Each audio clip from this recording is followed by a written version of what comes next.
Welcome to my farming and gardening চ্যানেলে আমি কানিস ফাতেমা চলে আসছি আপনাদের মাঝে। আসসালামু আলাইকুম, কেমন আছেন?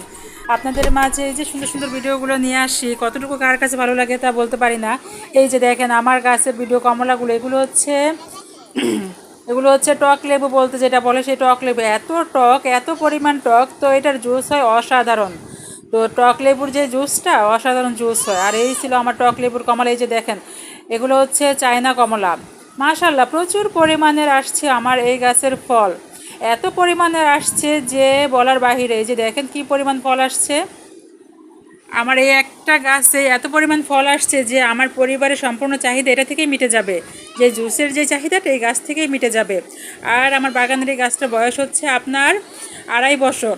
2.5 বছরের মধ্যে মাশাআল্লাহ এই বছরই প্রথম এত পরিমাণ ফল আসছে। এর আগেও ফল আসছে, কম আসছে, খুব একটা বেশি আসেনি, 10টা 5টা 15টা 20টা এরকম করে আসছে। আর এখন এবছর প্রচুর পরিমাণ ফল আসছে। আর এই গাছতে একদিকে ফল আসতেছে, একদিকে বড় হচ্ছে, আরেকদিকে ফুল আসতেছে, মিলিয়ে ঝিলে সব কিছু মিলিয়ে অসাধারণ আমার এই অরেঞ্জ গাছটা। আর এই যে দেখেন ফুল, একদিকে ফুল আসছে, আরেকদিকে কড়া বের হচ্ছে, আরেকদিকে ফল বড় হচ্ছে, ধাপে ধাপে আমার এই গাছটা ফল দিয়েই যাচ্ছে মাশাল্লাহ। আর এই যে দেখেন পাশে আমি আপনাদের দেখাবো। আর এই যে দেখেন আমার ডালিম গাছটা, আমি ডালিম গাছে সার দিচ্ছি হচ্ছে নিম পাতার পচা পানি, পলিথনে ভরে একটু ফোঁটা ফোঁটা করে ছিদ্র করে আমি সম্পূর্ণ গাছে দিয়ে দিচ্ছি নিম পাতার পচা পানি। আর ডালিম গাছটা মাশাআল্লাহ এই যে গুড়ের গুঁড়াটা দেখেন আমার একদম সার মাটিতে পরিপূর্ণ। আর এই সার মাটিটা হচ্ছে আমার মুরগির লিটার ময়লা পচা। আপনারাও যদি ঘরে যে ময়লা পচা যেগুলো থাকে সেগুলো যদি গাছ লাগান অসাধারণ গাছ হবে। এই যে দেখেন আমার ডালিম গাছের ফুলগুলো। আর মাশাআল্লাহ এই পর্যন্ত আমার ভালোই ফুল আসতেছে, এখনও পুরোপুরি আসে নাই কিন্তু আসবে। তো এই পর্যায়ে আমার গাছকে খাবার দিতে হবে, তাই তো আমি দিচ্ছি হচ্ছে যাতে পোকামাকড় আক্রমণ না হয়েছে নিম পাতা পচা পানি আমি পলিথনে ভরে ফোঁটা ফোঁটা গাছের গোড়ায় দিচ্ছি, যেন গাছের গোড়ায় কোনো পোকার আক্রমণই না হয়। তো আমার এখন গাছে ফুল আসা শুরু করছে, তো আমার তো কিছু ট্রিটমেন্টের প্রয়োজন, তাই আমি প্রাকৃতিকভাবে যতটুকুই করার চেষ্টা করি গাছে দেওয়ার চেষ্টা করি। আর এখন তো গাছকে ভালো মানের খাবার দিতে হবে, যে যখন ফুল আসছে ফল হবে তখন তো ভালো মানের খাবার দিতে হবে, তাই হচ্ছে দিব আমি যত ময়লা পচা সেগুলোই দিব আমার গাছের সার হিসেবে। কলার খোসা, ডিমের খোসা, এগুলো হচ্ছে গাছের একটা আদর্শ খাবার, এর থেকে ভালো কোনো খাবারই হয় না আমি মনে করি গাছে। আর এই যে দেখেন আমার এই যে ছোটো ছোটো যে ফুলের গুটিগুলো আসছে, তো এগুলোই টিকিয়ে রাখার জন্য আমার যা করা লাগে আমি এখন থেকেই গাছের পরিচর্যা করব। আর এই যে গাছের গুঁড়াটা দেখেন, মাটিগুলো দেখেন একদম সারে পরিপূর্ণ, একদম মাটি কালো হয়ে গেছে আমার, সারে পরিপূর্ণ হয়ে মাটিটা কালো হয়ে গেছে। এই ছিল হচ্ছে আমার ডালিম গাছ। এই যে দেখেন ডালিম গাছটা খুব একটা ঝোপালো না, খুব একটা বড় না, এতেই মাশাল্লাহ ভালোই ফুল আসে। একদিকে ফুল আসে, আরেকদিকে ফল বড় হচ্ছে, আরেকদিকে ফুল থেকে কড়া বের হচ্ছে, তো আরেকদিকে ফল পাকছে। আমি একসাথে সবগুলি আমি পাচ্ছি গাছটাতে। আমার ফুল ফল কোনোটাই মিস হচ্ছে না, একদিকে ফুল একদিকে ফল, আরেকদিকে বড় হচ্ছে, আরেকদিকে ফল পাকছে। তো আমার এই গাছটা না কোনো কিছুই মিস দিচ্ছে না এই পর্যন্ত। মাশাল্লাহ সব কিছু মিলিয়ে আমার এই বাগানে আমার গাছগুলো ভালোই আছে। আর এদের পরিচর্যা খাবার বলতে আমি সবসময় আপনাদের দেখাই যে ময়লা পচা মুরগির লিটার এগুলোই হচ্ছে আমার গাছে খাবার হিসেবে আমি ইউজ করি। আমার এই সব গাছগুলো দেখেন কিভাবে ফুলের গুটিগুলো আসছে। তো আমার ক্যামেরা খুব একটা ভালো না, তো ঘোলাগুলো আসে, তো আমি ভালো দেখাতে পারি না, তো যতটুকু পারি চেষ্টা করি আপনাদের মাঝে নিয়ে আসতে। এই যে দেখেন আমার গাছের ভিডিওটা। আর এই যে তুফানে পড়ে যায় দেখে আমি এই যে রশি দিয়ে আমি গাছটা বেঁধে রাখি যেন তুফানে আমার গাছ ক্ষতিগ্রস্ত না হয়। আর এই যে দেখেন আমার খামারের ভিডিও। আর এই যে এগুলো হচ্ছে দেশি মুরগি, মাশাল্লাহ আমার মুরগিগুলো খুবই হৃষ্টপুষ্ট, খুবই সুন্দর, আর দেখতেও না মাশাল্লাহ খুবই সুন্দর আমার মুরগিগুলো খামারের। আর আমি ওদের খাবার বলতে কি খুব একটা খাবারের যে দাম, তো আমি তেমন খাবার কিনি না, ঘরে যে অবশিষ্ট ভাত যে খাবারগুলো থাকে সেগুলি আমি ওদের দিই। এই যে দেখেন ওরা ভাতই খাচ্ছে। সবাই বলে মুরগির দাম কমান, মুরগির দাম কমান, কই কেউ তো বলে না খাবারের দামটা কমান। খাবারের দামে যে সিনক্রেট সেটা নিয়ে তো কেউ কোনো কথা বলে না।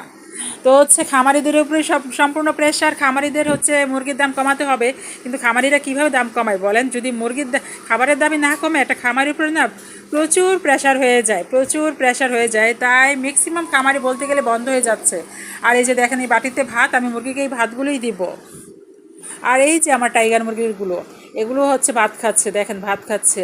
আমার মুরগির একটু প্রবলেম হয়েছে, প্রবলেম বলতে কি আমার মুরগি হচ্ছে পাতলা পায়খানা করতেছে, তো আমি পাতলা পায়খানার জন্য কী মেডিসিন দিয়েছে সেটাই আজকে আমি আপনাদের দেখাবো। আর এই যে দেখেন ডিম পাড়ছে আমার টাইগার মুরগি।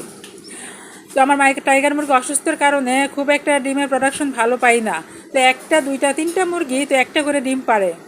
এই যে দেখেন ওদের মলগুলো দেখেন, ওর মলের অবস্থা খুব একটা ভালো না। তো ওদের যে পাতলা পায়খানার যে প্রবলেমটা, হয়তো বা ঠান্ডার কারণ বা যে কোনো কারণে হতে পারে, তো পাতলা পায়খানা হয়েছে। তো আমি আজকে সেই মেডিসিনটাই ওদের দিব।